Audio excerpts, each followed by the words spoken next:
Retirement के बाद जब नियमित आय बंद हो जाती है तो सिस्टमैटिक विड्रॉल प्लान उन लोगों के लिए बहुत उपयोगी साबित होता है जिन्हें अपने दैनिक खर्चों को पूरा करने के लिए हर महीने एक निश्चित राशि की आवश्यकता होती है। चलिए जानते हैं कि ये कैसे आपके रिटायरमेंट प्लान को बेहतर बना सकता है।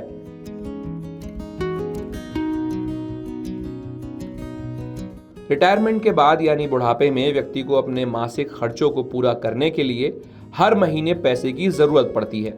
जिनके पास किराए की संपत्ति से आय जैसे अन्य स्रोत बने हुए हैं, उन्हें भी कहीं ना कहीं आगे चलकर एक निश्चित राशि की जरूरत पड़ती है।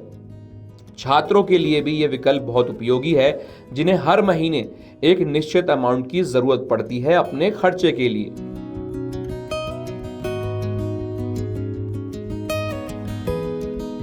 SWP के जरिए हर महीने निकाली जाने वाली राशि मुख्य रूप से आपके घरेलू खर्चों को पूरा करने की मासिक आवश्यकता को पूरा करती है। ये भी ध्यान रखना होगा कि रिटायरमेंट फंड आपके जीवन काल तक भी बना रहे।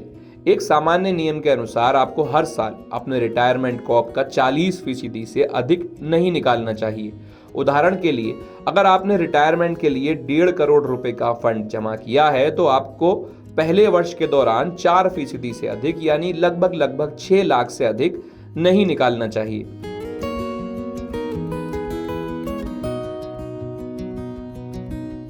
जब आप सिस्टमैटिक विड्रॉल प्लान चुनते हैं तो म्यूचुअल फंड स्कीम में निवेश की कुछ यूनिट्स यानी कि SWP की राशि की आवश्यकता को पूरा करने के लिए रिडीम की जाती हैं।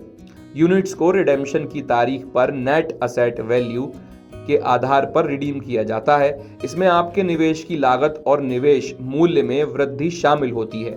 खरीद और रिडेम्पशन की NAV के बीच का अंतर ही आपकी आय मानी जाती है और उस पर टैक्स लगाया जाता है।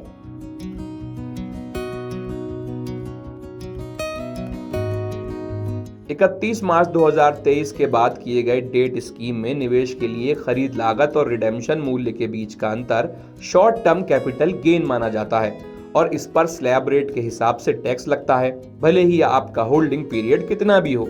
1 अप्रैल 2023 से पहले किए गए डेट स्कीम में निवेश पर होने वाले मुनाफे पर लगभग 12.5% की फ्लैट दर से टैक्स देना पड़ता है। इक्विटी फंड स्कीम को 12 महीने के भीतर रिडीम किए गए मुनाफे पर 20% और 12 महीने से अधिक समय तक रखे गए निवेश पर 12.5% टैक्स पड़ता है।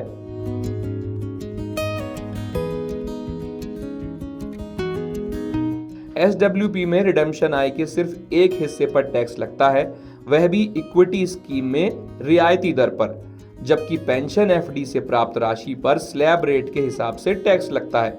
इसीलिए SWP रिटायरमेंट फंड से मासिक जरूरतें पूरी करने का टैक्स का बचाने का एक बेहतरीन तरीका है।